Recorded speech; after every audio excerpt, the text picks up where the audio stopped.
रामकृष्ण हरी विठ्ठल केशवा रामकृष्ण हरी विठ्ठल केशवा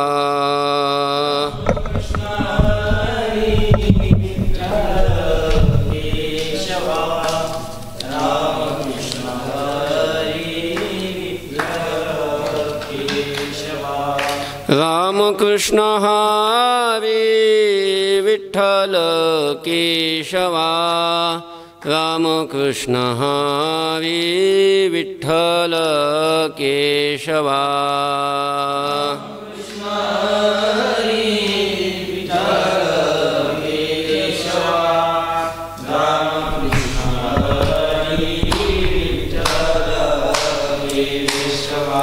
पुंडलीक वरदा हरि विठ्ठल श्री ज्ञानदेव तुकाराम मौली ज्ञानेश्वर महाराज की जगद्गुरु तुकाराम महाराज की सद्गुरु जोग महाराज की जय।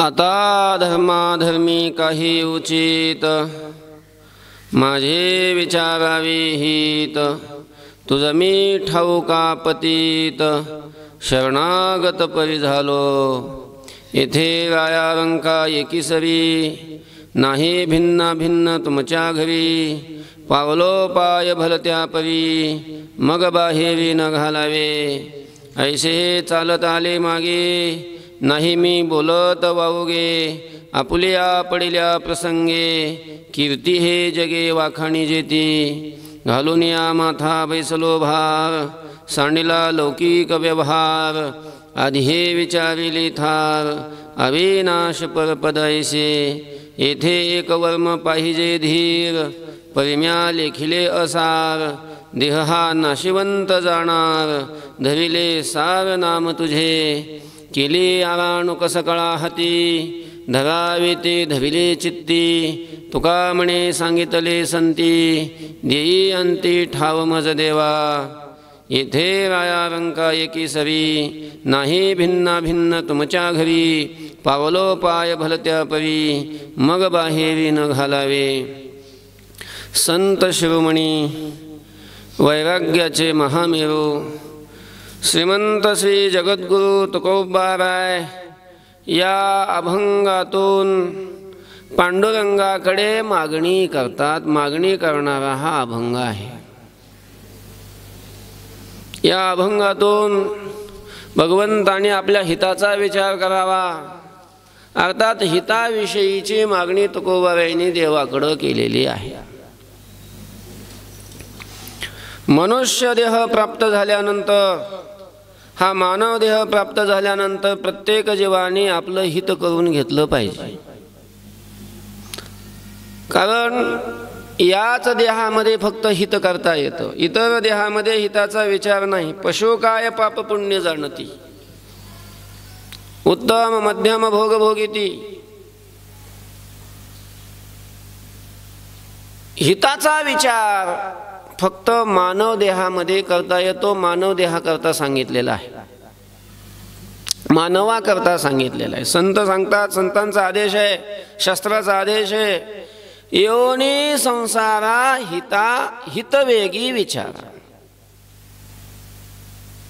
योनी संसारा संसाराला येऊन हित वेगी विचारा हिताचा अतिशय वेगाने विचार करावा। विचार करण्याची शक्ती मानवाच्या बुद्धीमध्ये इतर पशुपक्ष्यांच्या बुद्धीमध्ये नाहीये आणि म्हणून संसाराला आल्यानंतर संसाराला म्हणजे मानव देहाला आल्यानंतर मानव देहाला आलेल्या प्रत्येक जीवाने आपल्या हिताचा विचार केला पाहिजे। हिताचा आपल्या हिताचा विचार केला पाहिजे। आपल्या हिताचा हा म्हणून आपल्या हिताचा विचार करणारे जे आहेत ना जे जे आपल्या हिताचा विचार करतात संतांनी तुकोबारांनी तर त्याचं खूप कौतुक केलेलं आहे। काय आपल्या हिताचा जे विचार करणारी मंडळी आहे त्या विचार करणाऱ्या मंडळीचा तुकोबाबांनी खूप कौतुक केलं. त्याचं कौतुक केलं यात आश्चर्य नाही, त्याच्या कुळाचं कौतुक केलं, त्याच्या मातापित्याचं कौतुक केलं. आपुलिया हिता जो असे जागता धन्य माता पिता तयाचिया. आपुलिया हिता जो जागता असे, आपल्या हितावर आपल्या हिताच्या ठिकाणी जो जागा आहे तुकोबाबाई त्याच्या मात्या पित्याला सुद्धा धन्यता देतात. त्याला तर धन्यता देतातच, तो तर धन्य आहेच, पण त्याचे माता पिता सुद्धा काय आहेत, धन्य आहेत. त्याचे धन्य माता पिता तयाची, त्याचे माता पिता धन्य आहेत. हिताच्या ठिकाणी जो जागा आहे, हित जो करतो, तुकोबाबाई म्हणतात मला त्याची सेवा घडावी. तुकोबाबाई त्याची सेवा करायला तयार आहे. तो काय म्हणे, मग घडो त्याची सेवा तरी माझ्या दैवा पार नाही. तुका म्हणे मग घडो त्याची सेवा. ज्या तुकोबाबाईंची सेवा देव करतो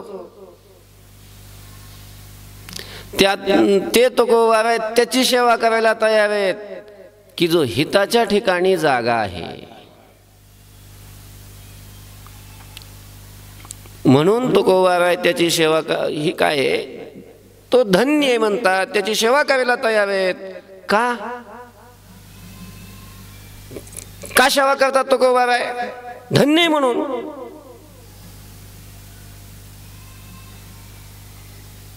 धन्य म्हणून. हा का धन्य आहे तो? हिताच्या ठिकाणी जागा आहे म्हणून, हित करतो, स्वतःच हित करतो म्हणून.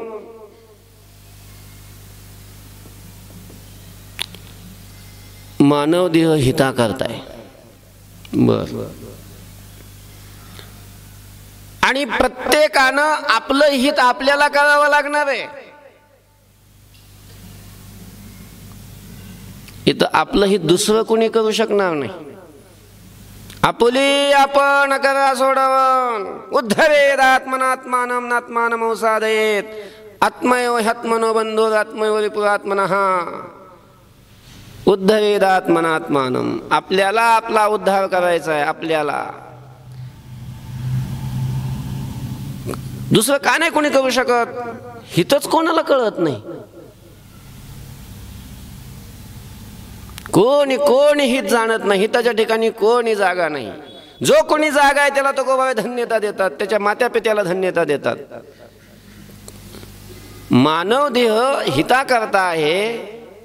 मानव देहामध्ये आल्यानंतर हित केलं पाहिजे, तो धन्य आहे. तर मग इतर लोक हिताच्या ठिकाणी का जागे नाहीत, का हित करून घेत नाहीत, इतरांना हित का नाही कळत?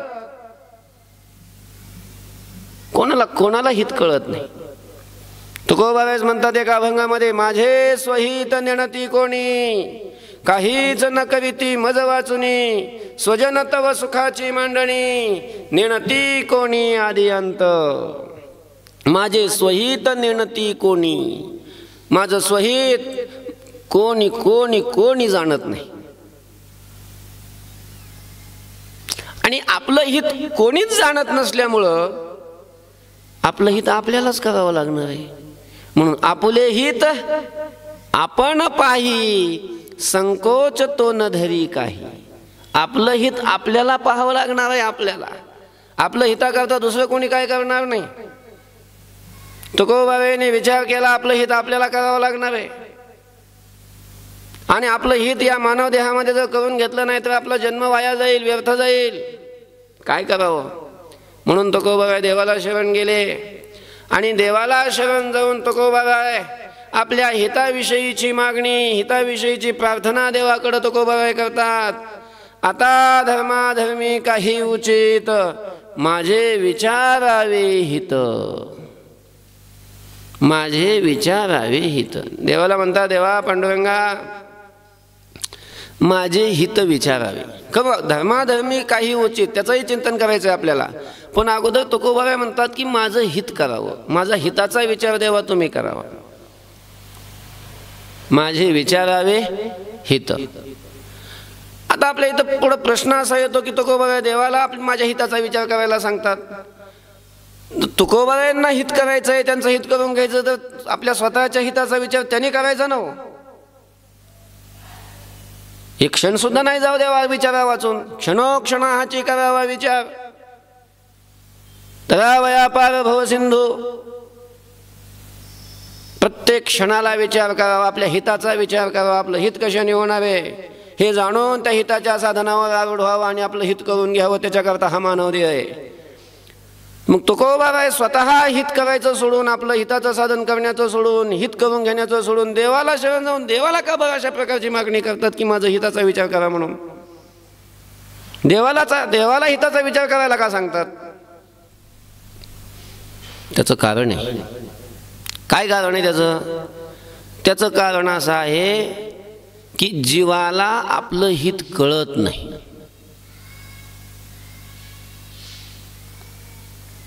कोणी या जगात कितीही मोठा माणूस असला, कोणत्याही क्षेत्रातला असला, कितीही आपल्या जवळचा असला, तरी त्यालाही कोणालाच हित कळत नाही. कोणी या हिताला जाणत नाही. आपलं हित व्हावं असं काही जणांना वाटतं, पण त्यांनाही हित म्हणजे काय ते कळत नाही. प्रत्येकाला वाटतं आपलं हित व्हावं, आपलं अहित व्हावं असं कोणाला वाटतंय? असं जगामध्ये कोणी सापडणार नाही, आस्तिक असो किंवा नास्तिक असो. आपलं अहित व्हावं असं कोणालाच वाटत नाही. प्रत्येकाला वाटतं आपलं हित व्हावं, पण हित म्हणजे काय हेच माहित नाही. आणि मग हित म्हणजे काय हेच जर माहिती नाही, हेच जर ज्ञात नाही, तर मग हिताचं साधन कसं करणार? हिताचं साधन कसं करणार? अगोदर हित कळावं लागतं, मग त्या हिताचं साधन कळत असतं. हितच जर नाही कळालं तर हिताचं साधन कसं कळेल? आणि या जगात हिताला जाणणारं कोणी नाही. आईबाप आपल्याला सांगत असतात, आईबापाच्या अंतःकरणामध्ये लेकराविषयीचं हित असतं, नाही असं नाही. मुलाच्या हिताची कळकळ आईच्या अंतःकरणामध्ये, पित्याच्या अंतःकरणामध्ये असते. ते आपल्याला म्हणत सुद्धा असतात की बाबा रे मी तुझ्या हिताचं सांगतो, असते कळकळ, नाही असं नाही. लेकुराचे हित वाहे माऊलीचे चित्त. हिताची कळकळ आहे आईच्या अंतःकरणामध्ये, पण आईला हित कळत नाही. बापाच्या अंतःकरणामध्ये मुलाच्या हिताची कळकळ आहे, पण बापाला हित कळत नाही. हित नाही ठावे जननी जनका, हित नाही ठावे. कोणालाच हित माहिती नाही. मग का हित कळत नाही? आणि हित कळलं तर हिताच्या साधनावर लोक का रूढ होत नाहीत? का हित आपलं करून घेत नाहीत? हित कळण्याकरता आणि हिताच्या साधनावर आरूढ होऊन स्वतःचं हित करून घेण्याकरता काही प्रतिबंध आहेत. ते प्रतिबंध जीवाला हिताकडे जाऊ देत नाहीत, हितापासून दूर घेऊन जातात. काय प्रतिबंध आहेत? कोणते प्रतिबंध आहेत? साधू संतांनी या हिताच्या प्रतिबंधाचा अनेक ठिकाणी विचार केलेला आहे. सगळ्याच संतांनी विचार केलेला आहे. थोडासा मी याचा अभ्यास केला की संत वाङ्मयामध्ये हिताचे प्रतिबंध, हित न होऊ देणारे कोणते कोणते घटक आहेत ते असे निवडले काही बाजूला. त्याचा थोडासा आपण अजून आणखीनही काही असते, नाही असं नाही, पण माझ्या आता समोर आलेले काही असे मी काही घटक असे निवडून आणलेले आहेत की जीवाचं जे हित होऊ देत नाहीत, हिताची साधना त्याला करू देत नाहीत, हिताच्या साधनावर आरूढ होऊ देत नाहीत.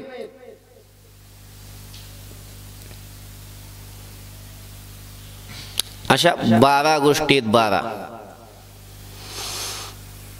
एक आहे अज्ञान. अज्ञानामुळे जीवाचं हित होत नाही. अज्ञानामुळे जीव हित करून घेत नाही. दुसरं आहे पाप.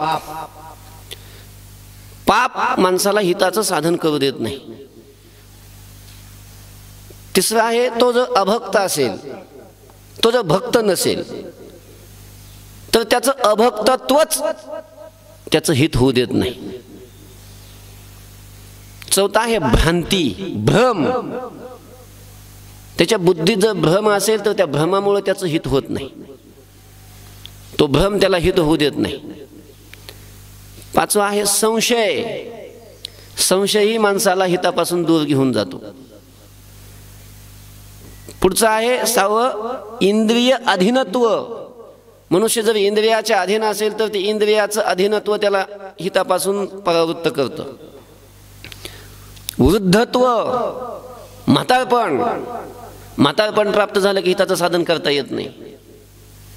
लज्जा, लाज माणसाच्या अंतःकरणात असली की मनुष्य हिताच्या साधनापासून दूर जातो. दुःसंग, दुष्ट संग, दुर्जनाचा संग माणसाला हित होऊ देत नाही.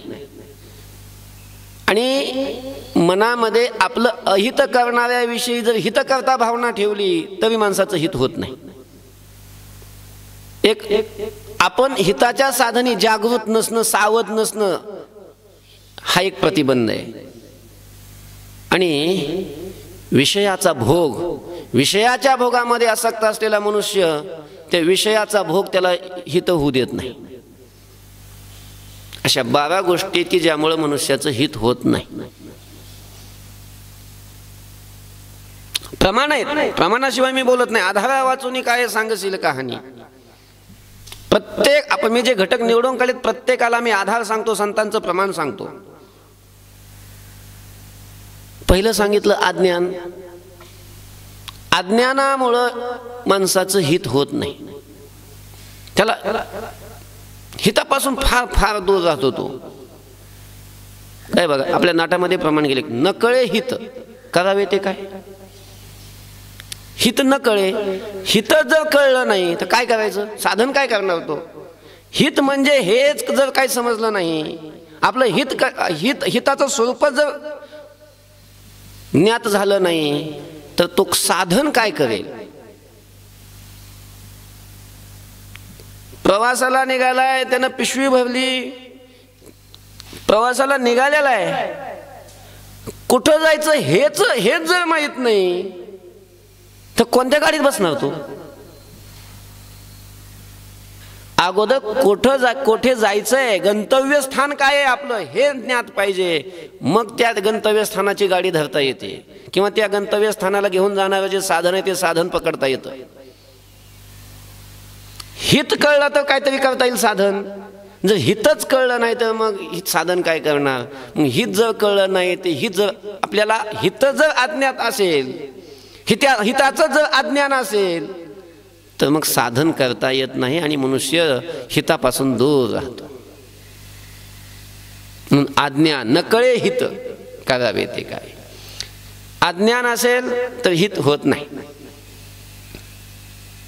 दुसरं आहे पाप. पाप माणसाला हित होऊ देत नाही. पाप नाही हित होऊ देत. हो, एखाद्या वेळेला कसं असतं, त्याला आपलं हित कळतं, हिताचं साधनही कळलं, हित कळलं, हिताचं साधन कळलं, पण साधनावर आपले हित प्राप्ती करता साधनावर आरूढ व्हायला लागला की त्याला पाप आड येतं आणि त्याला हिताच्या साधनापासून दूर घेऊन जातं. तुका म्हणे नाड पाप ठाके हिताड. तुकोबा म्हणतात हे पाप हिताच्या आड येऊन उभा राहतं. आपल्याला माहिती आहे वाल्मिकी ऋषींनी रामायण लिहिलं, पण त्यांचं पूर्वचरित्र जर पाहिलं तर ते वाल्मिकी ऋषी होण्याच्या अगोदर ते वाल्या कोळी होते. वाल्या कोळी म्हणून त्यांची प्रसिद्धी आहे. वाटमाऱ्या करायचे, कितीतरी पाप त्यांनी केलेलं होतं. असं सांगतात की वेदशास्त्र संपन्न ब्राह्मण मारला की एक खडा उचलायचा आणि असा रांजणात टाकायचा, असे 7 रांजण त्यांनी भरले होते. किती पाप असेल, किती पाप असेल. एके दिवशी नारद भेटले त्यांना. नारदांनाच मारण्याकरता धावले, पण नारदांनी ठरवलं यांचं काय करायचं, हित करायचं. त्यांनी सांगितलं अरे अरे हे काय करतोस. काय नाही म्हणे, गपचित तुमच्याजवळ काय असेल ते काढून ठेवा माझ्यासमोर. वाल्या वाल्या, माझं नाव ऐकलं तरी लोक घाबरून जीव सोडून देतात. अरे माझ्याजवळ काय आहे, मी हबप आहे. तसलं चावटपणा सांगा करायचं नाही माझ्याजवळ. मला माहिती आहे तुम्ही फार हुशार आहे. गुमान जे काही जवळ आहे ते काढून ठेवायचं. अरे म्हणे नाही आहे. आता नारदांनी ठरवलंच होतं ह्याचं हित करायचं.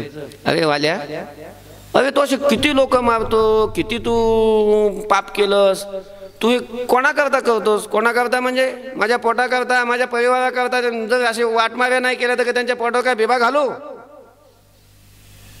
अरे ते सगळं खरं आहे, तू त्यांच्याकरता एवढी पाप करतो, पण हे पाप ते वाटून घेतील तुझं का नाही घेणार? घेतील वाटून. जर मी त्यांच्याकरता पाप करतोय तर पाप सुद्धा ते वाटून घेतील. विचारून ये बरं. हा, फारच चतुर दिसता आपण. म्हणजे मला घरी पाठवून पळून जायचा विचार आहे? अरे नाही रे वाल्या, तुला जर माझा विश्वास वाटत नसेल तर मला इथं बांधून ठेव. त्यांनी बांधून ठेवलं. नारदांना घेऊन विचारून येण्यासाठी गेला. विचारलं, कोणी पाप वाटून घ्यायला तयार नाही. आणि मग त्याला पश्चाताप झाला. नारदांची थोडीशी संगती घडलेली, त्या संगतीचा परिणाम घडला की त्याचा विचार बदलला.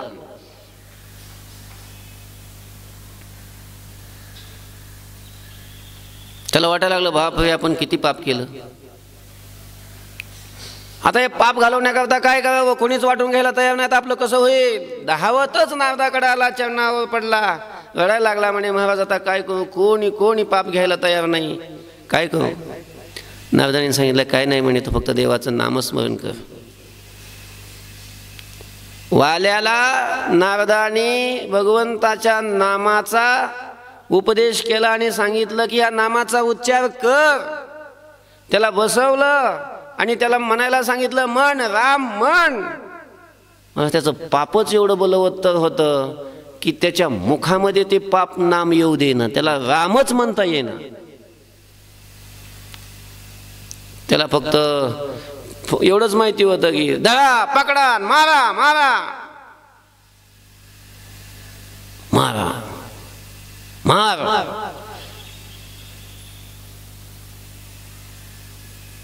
मारा एवढंच माहिती आहे त्याला. हा ना मारा. ठीक आहे म्हणे. नारदांनी सांगितलं, ठीक आहे तुला राम म्हणता येत नाही ना, मग मारा मारा म्हणे जा. बसला. संतांच्या नारदांच्या वचनावर विश्वास ठेवून बसला. आणि नंतर ते मारा मारा मारा, मग राम राम राम राम राम व्हायला लागलं. संतांच्या वचनावर विश्वास ठेवून तो बोलायला लागला की मग ते राम राम नंतर मग यायला लागलं. जोपर्यंत पाप बलवत्तर होतं तोपर्यंत त्याच्या मुखामध्ये नाम आलं नाही. हिताचं साधन करायला लागला मनुष्य की पाप आडवं येतं. पाप त्याला हिताचं साधन करू देत नाही, नाम मुखामध्ये येऊ देत नाही. कीर्तनात बसून मुखामध्ये नाम येत नाही का? पाप ठाके हिताड. हिताच्या आडवं पाप येतं. म्हणजे एक अज्ञान, हिताचा प्रतिबंधक एक आहे अज्ञान, दुसरं आहे पाप, तिसरं आहे अभक्तत्व. अभक्तत्व म्हणजे भक्त नसेल तर त्याचं हित होत नाही. हित करून घ्यायचं असेल तर काय व्हावं लागतं? भक्तच व्हावं लागतं. प्रमाण याला. पापाचे पर्वत भस्म नामाग्नीत, अभक्ता न कळे हित नाम न घेती. अभक्ता न कळे हित नाम न घेती. अभक्त जे आहेत ना ते अभक्तांना हित कळत नाही, आणि अभक्तांना हित कळत नसल्यामुळे ते नाम घेत नाहीत. भक्त नाम घेतात. का घेतात? त्यांना हित कळतं. भक्तांना हित कळतं, अभक्ताला हित कळत नाही म्हणून नाम घेत नाही. म्हणजे अभक्तत्व असेल, तू भक्त नसेल तर त्याचं ते अभक्तत्वच त्याचं हित होऊ देत नाही. अभक्ताला हित कळत नाही. भ्रांती पुढचा प्रतिबंध आहे हिताचा. भ्रांती. भ्रांती म्हणजे भ्रम. जर बुद्धीमध्ये भ्रम असेल तरी त्याचं हित होत नाही. नाही होत.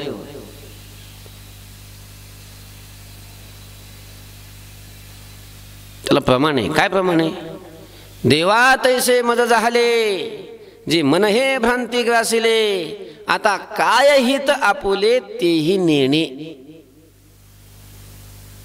अर्जुनाचा आणि भगवंताचा संवाद आहे. कुरुक्षेत्रामध्ये युद्धाकरता अर्जुनाचा रथ भगवंतांनी दोन्ही सैन्याच्या मध्ये आणून उभा केला. अर्जुनाने सगळं सैन्य पाहिलं. दोन्ही सैन्याकडे जेव्हा दृष्टी टाकली, समोर ज्यांच्या बरोबर युद्ध करायचंय त्यांना पाहिलं, हे सगळे आपलेच आहेत, आपलेच स्वजन आहेत आणि यांना मारायचं. कसं मारावं त्या स्वजनांना पाहून अर्जुनाच्या अंतःकरणामध्ये मोह निर्माण झाला. भ्रांतीनं अर्जुन कवळून गेला. त्याला हित समजेना. नहीं प्रपश्यामि ममापनुद्याद यच्छोक मुच्छो षण्मेंद्रियाणाम. काय पुढं? अवाप्य भूमा वसपत्नमुद्धम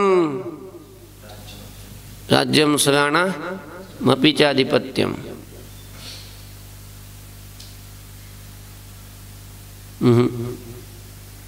ते नाही. कल्पन्य दोषोपहत स्वभाव पृच्छामि त्वां धर्म सम्मूढ़ चेतः यच्छ्रेयस्या निश्चितं ब्रूहि तन्मे शिष्यस्त्यहं शाधिमां त्वां प्रपन्नम्. धर्म काय याविषयी असमूढ चित्त झालेला, मोहित चित्त झालेला हा अर्जुन देवाला बोलतोय, देवा तैसे मज झाले. जे हे मन भ्रांती ग्रासिले, माझं मन भ्रांतीनं व्यापलं आणि मन माझं भ्रांतीनं मोहाने व्यापलेलं असल्यामुळं भ्रम माझ्या बुद्धीमध्ये झाला. त्यामुळं आता काय हित आपुले तेही नेणे. आता आपलं हित काय आहे, कशाने आपलं हित होणार आहे तेही मला कळत नाही. म्हणजे भ्रांती मनामध्ये असेल, भ्रम असेल, मोह असेल तरी हित कळत नाही. हिताचा प्रतिबंध एक म्हणजे भ्रांती. पुढचा प्रतिबंध आहे संशय. संशय असेल तर संशयही हित होऊ देत नाही. साच आणि लटिके विरुद्ध आणि निके संशयी तो नोळखे हिताहित. साच आणि लटिके, साच काय आणि लटक काय, खरं काय आणि खोटं काय, विरुद्ध काय आणि निक काय आहे, हे जर कळत नसेल, संशय त्याच्या मनामध्ये असेल की खरं असेल का हो का खोटं असेल, तर त्याला हित कळत नाही. मग तो संशयी असा मनुष्य हिताहित नोळखे, हिताहित ओळखत नाही. समजा एक मनुष्य आहे, सोनं घेण्याकरता दुकानात गेला. दुकानदाराने त्याच्या हातात दिलं सोनं बघ दाखवण्याकरता. तो पाहू लागला आणि त्याच्या मनामध्ये संशय आला. काय संशय आला की पितळ असेल का सोनं असेल. असा जर त्याच्या मनामध्ये संशय असेल, पितळ असेल की सोनं, आणि तो सोनं घ्यायला लागला तर त्याचं हित होईल का हो. त्याला सोन्याची जर पारख नसली, समजा एखादा हिरा घ्यायला गेला दुकानात आणि त्याला हिऱ्याची पारख नाही, समोर हिरा ठेवला आणि त्याच्या मनामध्ये संशय आला, त्याला हिराच नाही कळला की ही गारगुटी असेल का हिरा असेल, कसं काही त्याचं हित होईल. हिरा घ्यायचा आणि हिऱ्याच्या नावाने त्याच्या गारगुटीच पदरात पडली तर शक्यता असते. म्हणून याचं हित होणं शक्य नाही. जोपर्यंत संशय आहे मनात तोपर्यंत हित नाही. संशय हा अधोगतीला घेऊन जाणार आहे, अधोगतीला नेऊन भरायला येतात. संशयावनी थोर आणि पाप नाही घोर, ही विनाशाची वागोर प्राणी आस. म्हणून संशय हित होऊ देत नाही.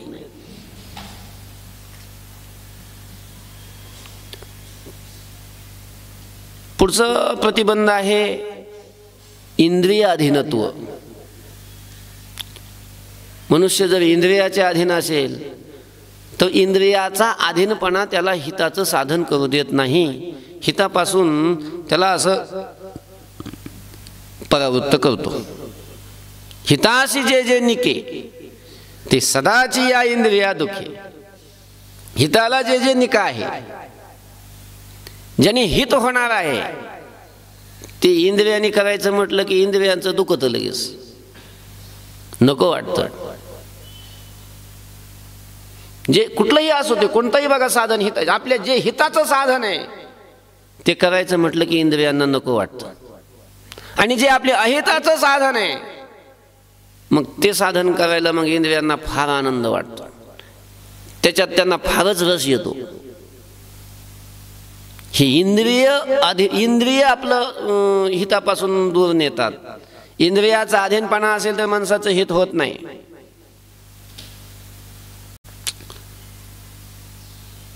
मनुष्य आहे आणि मनुष्य देहामध्ये त्यांनी असं जर ठरवलं मनामध्ये की आपण हिताचं साधन करू, पण अगोदर हे करू, नंतर हिताचं साधन त्याला कळलं, पण हिताचं साधन करून सुद्धा जर त्यांनी करू करू करू म्हणून असं तो जर असं पुढं पुढं ढकलला आणि म्हातारा झाल्याच्या नंतर मग पुन्हा हिताचं साधन त्याच्याकडून होत नाही. वृद्धावस्थेमध्ये त्याला हिताचं साधन करता येत नाही. ज्ञानोबा लिहितात म्हणे, पाहे हे येईल आणि आताचे भोगिता जाईल, मग काय उरेल हिता लागी. आता जे तारुण्य आहे हे आताचं तारुण्य, हे विषय भोग घेत घेत घेत आता हे निघून जाईल. आणि हे एकदा तारुण्य निघून गेलं, वृद्धावस्था येऊन आदळले अंगावर, मग काय हिताचं साधन करता येईल? काही करता येत नाही. म्हणून तुकोबांनी म्हटले, हिताचं साधन करायचं ना तर तरुण असताना करा. जेव्हा हे सकळ सिद्ध आहे, हात चालावया पाय, तव तू आपुले स्वहित पाहे, तीर्थयात्रे जाय चुकू नको, तव तू आपुले स्वहित पाहे. जोपर्यंत अंगामध्ये तारुण्य आहे, बळ आहे, शक्ती आहे,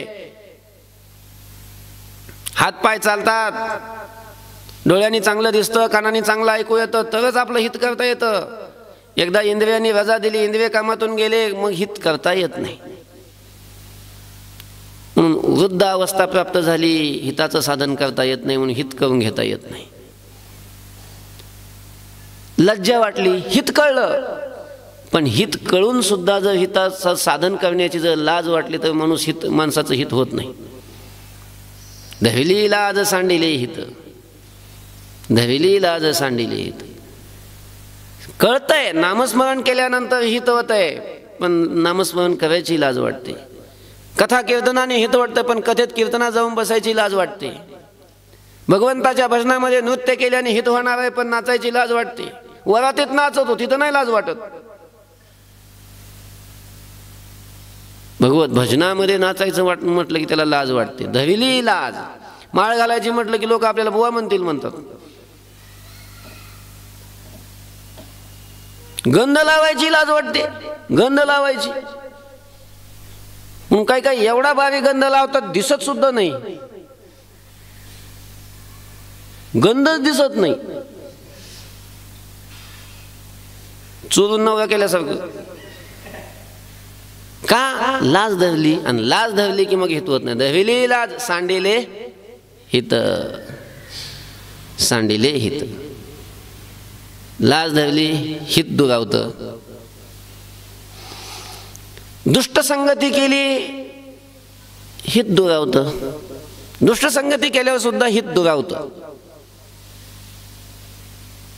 बघा तुम्ही, असंग संग घडले अन्याय, बहुत अधर्म उपाय, नकळे हित करावे ते काय, नये बोलू आठवते. असंग संग घडले, असंग ज्याचा संग करायला नको असा असंग घडला, अशाची संगती घडली. नकळे हित, त्याला हित कळत नाही, त्याला हिताचं साधन काय करावं कळत नाही. दुष्टाच्या संगतीमध्ये गेल्यानंतर तो तसाच होऊन जातो, दुष्टच बनतो. त्याला हित काय करावं हे समजत नाही. असंग संग घडले अन्याय, बहुत अधर्म उपाय. तो बहुत अधर्म करतो, अधर्म ज्याने निर्माण होईल असेच उपाय करतो, आणि त्यामुळे त्याला हित कळत नाही. काय हित कळलं, पण हित कळून सुद्धा जर साधन करत असताना जर तो सावध राहिला नाही तर हित अंतर्त, हित प्राप्त होत नाही, हित होत नाही. न होतो सावचित्त तेने अंतरले हित, न होतो सावचित्त, सावचित्त न होतो. आपलं हित कशामुळे अंतरलं? आपण सावध राहिलो नाही, हिताच्या साधनाविषयी सावध राहिलो नाही, जागरूक राहिलो नाही, तत्पर राहिलो नाही. थोडा जरी गाफील झाला, काय आपल्या हिताचं साधन करत असताना फार फार सावध राहावं लागतं. सावधगिरी जर बाळगली नाही तर हित अंतरतं. तेने हित अंतरलो. संत सांगतात त्याच्यामुळे हिताला अंतरावं लागतं. काय ते यांची कथा सांगतात ना, सेना नावेची नाही, सेना नावे नाही, सेना नावे नाही, ते कोण ते रोहिदास महाराज. रोहिदास महाराज चंबाराच्या याच्या कुळामध्ये त्यांचा जन्म झाला ना. अगोदर ते एक फार मोठे महात्मे होते, संत होते. संत म्हणण्यापेक्षा साधू होते म्हणा. साधना त्यांची चालू होती, अंतरंग होते, अखंड भगवत चिंतन केलेलं, सगळं आयुष्य केलं. आता भगवत चिंतन करणारे असल्यामुळं काही असा भक्तवर्ग त्यांचा होता, त्यांच्याकडे यायचा, त्यांच्यावर प्रेम करणारा, त्यांच्यावर श्रद्धा ठेवणारा भक्तवर्ग होता. काही आयुष्याच्या शेवटच्या टप्प्यामध्ये शेवटच्या घडीला त्यांना थोडासा आजार निर्माण झाला, ताप आला, शरीर अशक्त झालेलं होतं. असे एका जागेवर असे पडून होते. 2-4 दिवसापासून ते पडूनच होते. त्यांचा एक कोणीतरी भक्त, तो चांबाराचा, त्यांनी मोठं दुकान टाकलं त्या ह्याचं जोड्याचं, बुटाचं. त्याला जोडा म्हणतात मराठीमध्ये, त्याला बूट म्हणतात इंग्रजीत. त्याला वाटलं आपण नवीन दुकान टाकले, आपण आपला या दुकानातला पहिला जोडा आपलं श्रद्धास्थान असलेले आपले जे गुरु महाराज आहेत, गुरु महाराजांना नेऊन देऊ, त्यांच्या पायात घालू, मग आपलं दुकान चालू करू. त्यांना पहिला जोडा समर्पित करू आणि मग सुरुवात करू. मग त्यांना बोलवलं, पण त्यांना काही ताप आलेला असल्यामुळं, शरीरामध्ये अशक्तपणा असल्यामुळे त्यांना काही जाणं झालं नाही. मग त्याच्या लक्षात आलं किंवा ते काही येत नाहीत उद्घाटनाला. म्हणून त्याने असं ठरवलं की आपणच त्यांच्याकडे पहिल्यांदा जोडा नेऊन ठेवू, त्यांना समर्पित करून मग आपण दुकान उघडू. म्हणून त्याने दुकानातला तो जोडा घेतला, एक भारी, सगळ्यात भारी. आणि गुरु महाराजांना द्यायचा म्हणून त्यांच्याकडे तो आला. ते पडलेले होते खाटेवर, ताप होता शरीरामध्ये, अन्न पाणी गोड लागत नव्हतं, अशक्तपणा होता. तो आला, बोलला त्यांच्याशी, तब्येती वगैरे चौकशी केली. ते मग झालं, ते झाल्याच्या नंतर मग मी सांगितलं दुकान टाकलं आहे आणि तुमच्यासाठी जोडा घेऊन आलो आहे. ठीक आहे म्हणे, रे आता मला तो घालता येत नाही पायामध्ये, घातला असता तुला घालून दाखवला असता लगेच पायामध्ये, तुला बरं वाटलं असतं, पण आता मला उडता नाही येत, अशक्तपणा आहे, तू समोरच्या त्या देवळीमध्ये ठेवून दे, थोडंसं मला बरं वाटलं, उडता यायला लागलं म्हणजे मी तो पायात घालीन. ठीक आहे म्हणे महाराज. म्हणून त्याने असं समोरच असा देवळीमध्ये त्या ठेवला, अलमारीमध्ये. पडलेले त्यांचा अंतकाळ आला. यांचं चिंतन चालू होतं, किती आपला तो भक्त भाविक आहे, त्याने आपल्याला जोडा आणून दिला आहे, पण आपण अजून त्याला पायातही घालणं होई नाही, किती दिवस झाला आपण आजारी आहे. आणि असं त्या जोड्याचं चिंतन करत करतच प्राण निघून गेले. अंते मती सागती यम यम वापि स्मरन् भावं त्यजत्यन्ते कलेवरं तम तमेव इति कौन्तेय सदा तद्भाव भावितः. ज्या वस्तूचं चिंतन करत मनुष्य प्राण सोडतो त्याला तीच पुढं गती प्राप्त होते.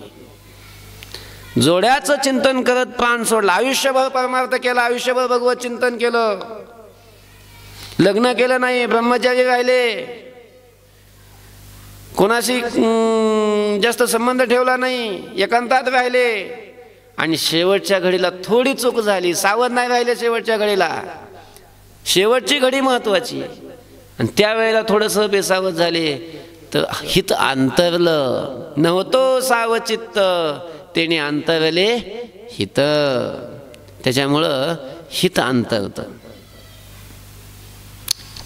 म्हणून सावध असलं पाहिजे. बेसावधपणा हिताचा प्रतिबंधक आहे. विषय भोगिता देह पोसले माझे, स्वहित आठवेना ध्यान चुकलो मी तुझे. बघा, विषय भोगताना, विषय भोग हा हिताचा प्रतिबंधक आहे.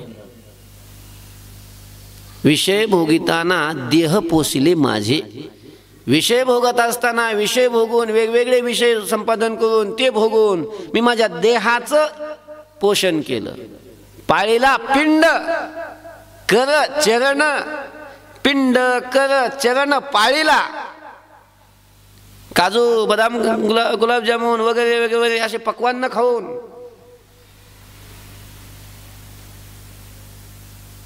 पिंडाचं पालन केलं, विषय भोगले आणि त्यामुळं तुला विसरलो. तुझी आठवण राहिली नाही विषय भोगामध्ये. स्वहित आठवेना, माझं हित कशामध्ये ते आठवेना. विषय भोगालाच मी माझं हित समजून बसलो. ध्यान चुकलो मी तुझे, त्याच्यामुळे तुझ्या ध्यानाला मी चुकलो, तुझं ध्यान नाही केलं. म्हणजे विषय भोग हा हिताचा प्रतिबंधक आहे. आणि इतके प्रतिबंधक असल्यामुळं, अजूनही प्रतिबंध असतील नाही असं नाही, हिताचे अनेक प्रतिबंध आहेत. आपण आता हिताच्या प्रतिबंधाचा विचार केला, एवढे प्रतिबंध आहेत आणि एवढे प्रतिबंध करत असल्यामुळं माणसाला आपलं हित कशात आहे आणि ते कळत नाही. आणि कळालं तरी त्या हितापर्यंत जीव पोहोचत नाही, हित प्राप्त करून घेत नाही. त्याच्यामुळं कोणी हित जाणत नाही.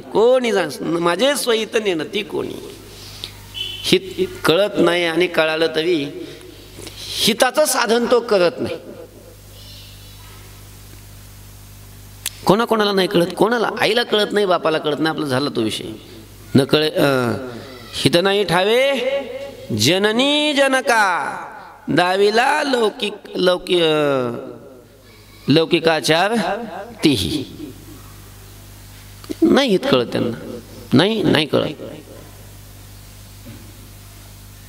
जगात कोणाला हित कळत नाही. काय बघा, आपल्याला बरेच लोक हित सांगत असतात, आम्ही तुमच्या हिताचं सांगतो, तुम्ही असं करा. तुकाराम महाराज नाही सांगत होते किंवा महाराज असं कुठं असतं काय, भजन कुठं संसार सोडला, लेकर बाळ सोडले, खुशाल तुम्ही भजन कर डोंगरावर जाता. सांगायचे लोक, पाहुणे वगैरे नातेवाईक तुकोबाऱ्यांना जाऊन, तुकोबाऱ्यांना त्यांचा राग यायचा ते सांगायला लागल्यानंतर. आणि असे थोडंसं तुकाराम महाराज काहीतरी असं बोलत असतील, मग तुकाराम महाराज बोलायला लागले की पुन्हा लोक म्हणायचे, महाराज आम्हाला काय करायचं, आम्ही तुमच्या हिताकरता सांगतोय. म्हणजे ते तुकाराम महाराजांना त्यांच्या हिताचं सांगत होते. तुकाराम महाराजांच्या हिताचं लोक सांगत होते, पण त्यांना हेच कळत नव्हतं की आपल्याला हित माहिती नाही. ते कशाला तरी हित समजतात, लोक कशाला तरी हित समजून बसतात. काय शुकाचार्यांच्या जीवनातला एक प्रसंग सांगतो तुम्हाला. शुकाचार्य कोण कशाला हित मानतं.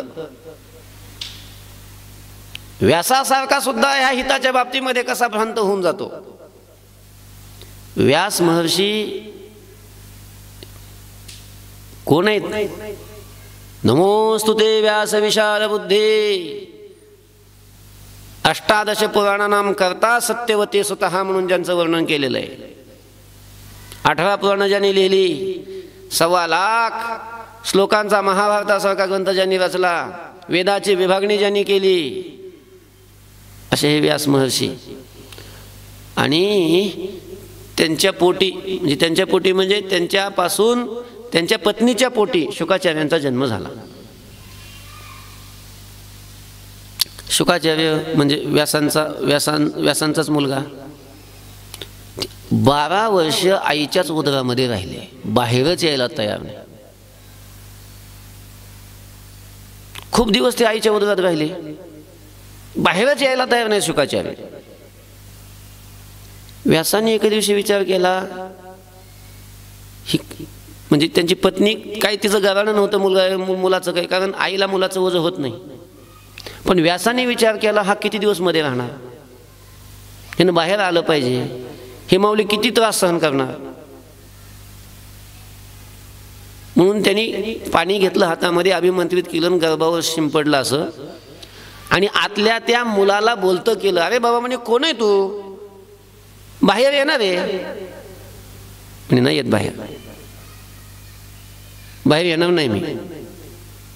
का नाही येत तू बाहेर, माझी यायची इच्छा नाही. अरे असा तू कोण आहे, काय येत नाही तू बाहेर. ते मुलगा आतून बोलायला लागला, म्हणे कोण आहे म्हणून तुम्ही मला विचारता, मी काय माझा परिचय सांगू. माझा काय परिचय सांगू मी? अनेक योनी फिरत आलो. कुत्र्याच्या जन्माला गेलो त्यावेळेला मी कुत्रा समजत होतो मला. बैलाच्या जन्माला गेलो त्यावेळेला मी स्वतःला बैल समजत होतो. मनुष्याच्या जन्माला गेलो मी मनुष्य समजत होतो. पक्षाच्या जन्माला गेलो मी स्वतःला पक्षी समजत होतो. ज्या पक्षाच्या जन्माला ज्या योनीत गेलो त्या तोच मी माझं स्वरूप समजत होतो. असे अनेक देह बदलत बदलत बदलत मी आज इथपर्यंत आलोय. तुम्ही मला विचारता कोण आहे तू म्हणून, कोणता परिचय सांगू मी? मी बैल आहे म्हणू का, मी कुत्रा आहे म्हणू का, मी चिमणी आहे म्हणू का, मी कावळा आहे म्हणू का, मी बगळा आहे म्हणू का, मी कीर्तनकार आहे म्हणू, काय म्हणू? मी मनुष्य आहे म्हणू, काय म्हणू? मी कोण आहे म्हणून सांगू? सांगता येत नाही म्हणे मला मी कोण आहे. सांगता येत नाही मी कोण आहे, सांगता येत नाही. पण ठीक आहे, सांगता येत नाही. बाहेर तर ये ना तू. नाही मी येत नाही, याची इच्छा नाही माझी बाहेर. का नाही येत बाहेर? सांगितलं ना माझी इच्छा नाही. अरे तसं नसतं म्हणे बाळा, तू बाहेर आला पाहिजे. कशा करता येऊ म्हणे बाहेर?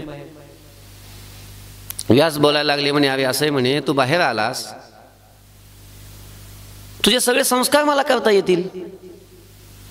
तुझा जातक संस्कार करता येईल, तुझा नामकरण विधी करता येईल, तुझं उपनयन करता येईल. आणि असं आहे म्हणे आता तू जन्माला आला म्हणजे सगळे संस्कार करत करत मी तुझं उपनयन करील आणि तुझं उपनयन झाल्याच्या नंतरच तुझ्या ठिकाणी ब्राह्मणत्व सिद्ध होईल. तुझ्या ठिकाणी ब्राह्मणत्व येण्याकरता, तुझ्या ठिकाणी पावित्र्य येण्याकरता तुला बाहेर आलं पाहिजे. आतून ती बालक बोलायला लागला, शुकाचार्य बोलायला लागले. ते म्हणतो नाही म्हणे तसं. हा जन्मानी आणि जन्म झाल्याच्या नंतर संस्कार करून आलेलं ब्राह्मणत्व काय कामाचं म्हणे? ते ब्राह्मणत्व काय कामाचं नाही. मग माझ्या ठिकाणी लक्षणाचं ब्राह्मणत्व आहे म्हणे. ब्रह्माला जो जाणतो तो ब्राह्मण. ब्रह्मवेद ब्रह्म हे व भवती. ब्रह्माला जाणणारा हा ब्रह्म होतो. आणि ब्रह्म झाल्याच्या नंतर ब्रह्माची जी लक्षणं आहेत, सत्यम ज्ञानम अनंतम ब्रह्म, ही ब्रह्माची लक्षणं ज्याच्या ठिकाणी आली असा त्या लक्षणाने जो युक्त झाला त्याला ब्राह्मण म्हणावं, असं माझं मत आहे म्हणला. त्याच्यामुळं हे संस्काराने येणारं ब्राह्मणत्व ते मला प्राप्त करून घेण्याची इच्छा नाही. त्याच्यामुळे मी बाहेर येत नाही. अरे नाही म्हणे बाळा तू आला पाहिजे बाहेर. ये बाहेर, ये बाहेर ये. सांगितलं ना मला ब्राह्मणत्वाची अपेक्षा नाही म्हणून. अरे तसं नाही. असं कसं काय तू ब्राह्मणत्वाचं लगेच लक्षणाचा विचार करतो मुक्त अवस्थेचा? अरे तसं नसतं. अगोदर जन्माला ये, तुझं उपनयन होतील. उपनयन झाल्याच्या नंतर तुझं ब्रह्मचारी आश्रम सुरू होईल. आणि ब्रह्मचारी आश्रम झाल्याच्या नंतर पुन्हा गृहस्थी व्हावं लागेल. तुला संतती निर्माण करावी लागेल. गृहस्थी झाल्याच्या नंतर वानप्रस्थ आश्रम आहे. आणि वानप्रस्थ आश्रमाच्या नंतर संन्यास आहे. आणि संन्यासानंतर मग तुला हे मग ब्रह्मरूप होत असतो संन्यासानी. हे काहीच नाही. तू अगोदरच ब्रह्म होण्याची अशा प्रकारची कल्पना करतोस. तसं नाही म्हणे, क्रमाक्रमाने जावं लागतं. तो बालक बोलायला लागला, म्हणजे शुकाचार्य बोलायला लागले म्हणे असं नाही म्हणे ऋषी. असं कुठं आश्रमाने कोणाचं कल्याण होत नसतं, कोणाचं हिताचा माझा मुद्दा आहे. तो बालक बोलायला लागला हित असं कुठं आश्रमाने होत नसतं. ब्रह्मचार्य आश्रमानी, संन्यासाश्रमानी, गृहस्थाश्रमानी आणि वानप्रस्थाश्रमानी जर कल्याण झालं असतं, तुमचं जर म्हणणं असं असेल ब्रह्मचारी आश्रमाने जर कल्याण झालं असतं तर अगोदर सगळ्या नपुसकाचं कल्याण व्हायला पाहिजे म्हणे. कारण सगळे नपुसक प्रयत्न वाचून ते अखंड काय असतात? ब्रह्मचारीच असतात. त्यांचं कल्याण झालं, त्यांचं हित झालं. मग त्यांचं जर हित नाही झालं तर ब्रह्मचारी आश्रमाने कल्याण होतं हे कसं काय म्हणता तुम्ही? हे मला पटत नाही म्हणे. तुमचं जर म्हणणं असं असेल की गृहस्थ आश्रमाने कल्याण होतं तर सगळ्या पशवाधिकांचं कल्याण व्हायला पाहिजे. कारण सगळे पशवाधिक गृहस्थीच आहेत. सगळ्यांना संतती आहे ना हो. कोणाला संतती नाही? कुत्र्याला, मांजराला, बैला, सगळ्याला संतती आहे. त्यांचं पहिल्यांदा कल्याण व्हायला पाहिजे. माणसाच्या पुढं नंबर लावला यांनी. ती कोंबडी असते ना, कोंबडी एका वेळेला किती पिल्लं देते? माणसाला तेवढी एक वेळेला होतात का? माणसाच्या अगोदर मग तिचं कल्याण व्हायला पाहिजे, पण तिचं कल्याण होत नाही. म्हणून गृहस्थ आश्रमाने कल्याण हे मला पटत नाही म्हणे. तुमचं म्हणणं असेल की वानप्रस्थाने कल्याण होतं, तर तेही मला पटत नाही. वानप्रस्थ म्हणजे वनात राहणं, सगळा त्याग करून वनात जाऊन राहणं. त्याने जर कल्याण झालं असतं तर वनात राहणारे जे पशुवाधिक आहेत, हिंस्र पशु आहेत, वाघ, सिंह, कोल्हा, अस्वल, यांचं पहिल्यांदा कल्याण व्हायला पाहिजे म्हणे, यांचं हित व्हायला पाहिजे. वानप्रस्थानी हिताचा विचार कशाने आहे? कोण म्हणतं ब्रह्मचारी आश्रमाने, कोण म्हणतं गृहस्थ आश्रमाने, कोण म्हणतं वानप्रस्थ आश्रमाने, कोण म्हणतं संन्यास आश्रमाने. तुमचं जर म्हणणं असेल की संन्यास आश्रमाने जर कल्याण होतं, हित होतं, तर संन्यास म्हणजे काय? सगळ्याचा त्याग, याला काय म्हणतात? हित म्हणतात. तर दरिद्री मनुष्य असतो का नाही? तर दरिद्री माणसाचा इच्छा नसताना सुद्धा सगळा त्याग झालेला असतो, काही जवळ राहिलेलंच नसतं. त्याचं कल्याण व्हायला पाहिजे. त्याचं ज्यार्थी कल्याण होत नाही, त्याचं हित होत नाही, त्यार्थी कोणत्याही आश्रमाने हित होतं असं म्हणता येत नाही. म्हणून मला बाहेर यायची गरज नाही, मी बाहेर येत नाही. शुकाचार्य बोलायला लागले. ते म्हणे नाही रे, तसं आलं पाहिजे. का बरं आलं पाहिजे? ठीक आहे म्हणे, तुझी इच्छा नाही, पण माझी इच्छा अशी की तू बाहेर यावं. का बाहेर यावं? मी बाहेर यावं असं तुम्हाला का वाटतं? अरे तू बाहेर आलास म्हणजे मी बाप होईल. काय? तू बाहेर आला म्हणजे मी तुझा काय होईल? बाप होईल. तुझं कोड कौतुक मला करता येईल. असं ही इच्छा चांगली नाही म्हणे, हे काढून टाका मनातून. मुलाच्या कोडकौतुकाने कोणाचं कल्याण होत नसतं. मुलाचं माझं कोडकौतुक करण्याचा प्रयत्न करू नका, तुमचं हित बघा. अरे ये बाहेर ये, असं म्हणे, तू बाहेर आलास, तुझं लग्न करता येईल, तुला मुलगा होईल, मी माझ्या नातवाचं मुख पाहिल, असं म्हणतात. तू बाहेर आला म्हणजे मला मुलगा झाला म्हणजे मी माझ्या पितृऋणातून मुक्त होईल. तुझं लग्न झालं, तुला मुलगा झाला म्हणजे मी माझ्या नातवाचं जर मुख पाहिलं तर असं म्हणतात की तो देवऋणातून मुक्त होतो. आणि जर काय नातवानंतर कोण असतो? पंतू, प्रपौत्र, पुत्र, पौत्र आणि प्रपौत्र, त्याला पंतू म्हणतात आपल्या मराठीमध्ये. तर त्या पंतवाचं जर मुख पाहिलं, त्याची एक विधी असतो. असं नुसतं जन्माला गेलं नुसतं तोंड बघितलं तसं नाही, त्याचा विधी असतो. तुपामध्ये तुपाचं ते पात्र असतं, तुपाच्या पात्रामध्ये सोन्याची वात लावून त्या वातीच्या प्रकाशानं मग ते मुख पाहायचं असतं म्हाताऱ्याने. ते दिसलं पाहिजे, तो पण डोळे चांगले राहिले पाहिजे. मग असं म्हणतात त्याला स्वर्ग मिळतो म्हणे. त्याला पंतूचं मुख जर थाळीमध्ये तूप घेऊन तिथं सोन्याची वात लावून त्या वातीच्या प्रकाशाने जर ते प्रतिबिंब पाहायचं मधलं, त्या तुपामध्ये ते प्रतिबिंब दिसलं पाहिजे, त्या म्हाताऱ्याला दिसलं पाहिजे, त्यावेळेला त्याला स्वर्ग भेटतो. शुकाचार्य बोलायला लागले म्हणे असं नाही म्हणे, असं कुठं पिढ्याची तोंड बघितल्याने जर स्वर्ग भेटायला लागला, कल्याण झालं असतं, हित झालं असतं, तर गिधाड असतं ना, गिधाडाला एक गिधाड त्याच्या 16 पिढ्या होईपर्यंत जिवंत राहतं म्हणे. पहिल्यांदा मग त्याचं कल्याण व्हायला पाहिजे, त्याचं हित व्हायला पाहिजे, त्याचं हित होत नाही. म्हणून कुठं पिढ्याचं तोंड पाहिल्याने हित होतं असं विचार काढून टाका म्हणे डोक्यातून. मला बाहेर येण्याची इच्छा नाही. व्यासाने विचारलंय बाहेर तर आलं पाहिजे पोरगं, बाहेर तर येत नाही, काय येत नाही म्हणे. बाहेर आल्यानंतर मला माया मोह निर्माण करेल अशी भीती वाटते म्हणे. मायामोह निर्माण करेल, मायामोह निर्माण करेल म्हणे. नाही म्हणे मायामोह निर्माण करेल, बाहेर ये. मायामोह निर्माण करून कशाहून सांगतोस? मी सांगतो ना तुला, तुम्ही चालत नाही म्हणे. ज्या तुम्हाला मी बाहेर यावं माझं मुख पाहावं वाटतं त्या तुम्हालाच मायेनं मोह निर्माण केला, तुम्ही सांगून चालत नाही. काय करावं? मुलगा तर बाहेर आला पाहिजे, म्हणून कोणाला आणावं? ते म्हणे एक जबरदस्त जामीन आणा. त्यांनी जर मला सांगितलं तर येईन म्हणे. कोणाला आणावं? व्यास भगवान श्रीकृष्णाकडे गेले. श्रीकृष्णाला पाचावून आणलं. श्रीकृष्णाला जवळ आणल्यानंतर पुन्हा त्या गर्भाला बोलतं केलं. विचारलं आता बाहेर आहे म्हणे मुला. जामीन आणलाय. कोण आणलाय जामीन? भगवान श्रीकृष्ण पुढे झाले. मी आलो म्हणे. मी कोण? श्रीकृष्ण. कोण श्रीकृष्ण? मायापती, मायाचा नियामक, माया ज्याच्या अधीन आहे, मायेमध्ये प्रतिबिंबित होऊन जो मायेला आपल्या अधीन ठेवतो असा मायापती आहे मी सांगतो श्रीकृष्ण तुला बाहेर आहे, तुला मायामोह निर्माण करणार नाही. आणि असं श्रीकृष्णासारखा जामीन आणल्याच्या नंतर, श्रीकृष्णाने सांगितल्यानंतर तो बाहेर यायला तयार झाला. 12 वर्ष गर्भामध्ये राहिलेले शुकाचार्य श्रीकृष्णाच्या सांगण्यावरून सुद्धा त्यांच्या अंतःकरणातली मायेची विषयीची भीती कायमची गेली नाही. पण आज्ञेमुळं बाहेर आले, पण भीती गेली नसल्यामुळं कापत कापत बाहेर आले. ब्राह्मणाचे पो एक खेळाशी भ्याले, 12 वर्ष लपाले रे, कापत कापत बाहेर आले, नागवेची पळून गेले, कापत कापत बाहेर आले. माझा मुद्दा काय आहे?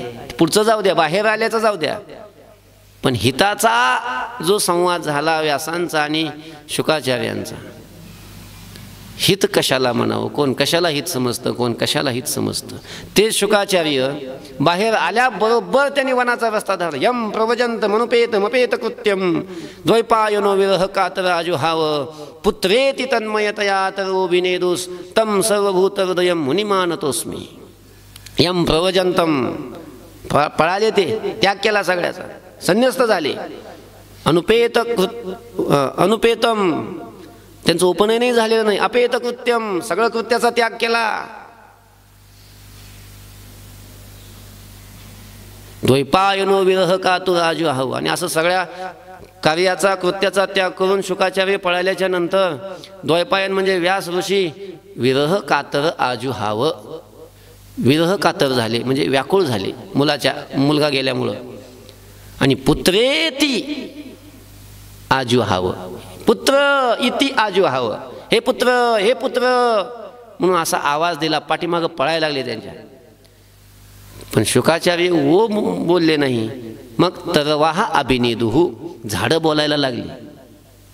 जेवढा शुकाचार्यांचा अधिकार, सर्वभूत हृदयता प्राप्त झालेली शुकाचार्यांना, तम सर्वभूत हृदयम मुनिमानतोस्मी, त्या सर्वभूत हृदय असलेल्या शुकांना मी काय करतो? नमस्कार करतो. असं ते नमन आहे. हा अधिकार शुकाचार्यांचा. पुढे गेले, अरण्यात एका ठिकाणी तपश्चर्या करत जाऊन बसले.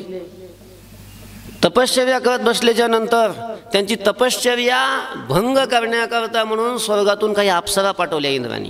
रंभा पाठवली. ती रंभा तिथं आली, कामदेव तिथं आले. तिथं तसं वातावरण निर्माण केलं की यांना मोह निर्माण व्हावा, आणि समाधी सोडून, तपश्चर्या सोडून संसारामध्ये मन लावावं म्हणून तिथं खूप प्रयत्न केला. ती रंभा गेली तिथं. कामदेव, ती सगळं तसा निसर्ग म्हणजे काम अंतःकरणामध्ये निर्माण होईल अशा प्रकारची सगळं तिथं वातावरण तयार केलं. ती रंभा जवळ गेली, त्यांना समाधीतून उठवलं आणि आपल्या ठिकाणी यांनी निमग्न व्हावं याच्याकरता ती प्रयत्न करायला लागली. पण शुकाचार्य तिच्या ठिकाणी निमग्न झाले नाही. मग ती बोलायला लागली, म्हणे महाराज तुम्ही असं कसे, तुम्ही किती जग सुंदर आहे हो, तुम्ही जगाचा उपभोगच घेत नाही, तुमचं जीवन व्यर्थ जाईल असं जर तुम्ही असेच राहिले तर.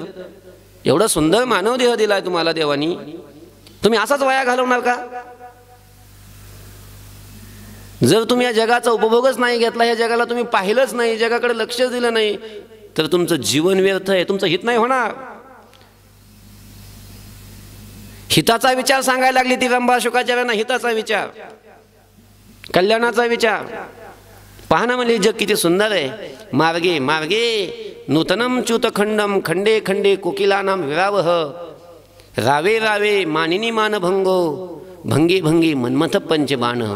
ती बोलायला लागली म्हणे महाराज हे बघा ना, किती रस्ते सुंदर आहे तिथले. प्रत्येक रस्त्यावर असे आजूबाजूला आंब्याची झाडं आहेत. त्या झाडावर प्रत्येक फांदीवर कोकिला गायन करतात.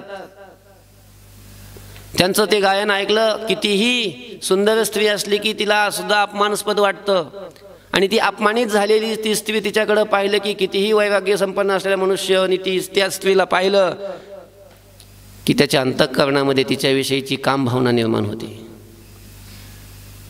शुकाचार्य म्हणले, नाही ग बाई, जगाकडे असं कसं बघायला लागली तू? जग किती सुंदर आहे एवढं खरं आहे, पण जगात असं दृश्य नाही. मग मार्गे मार्गे जायते साधू संगा.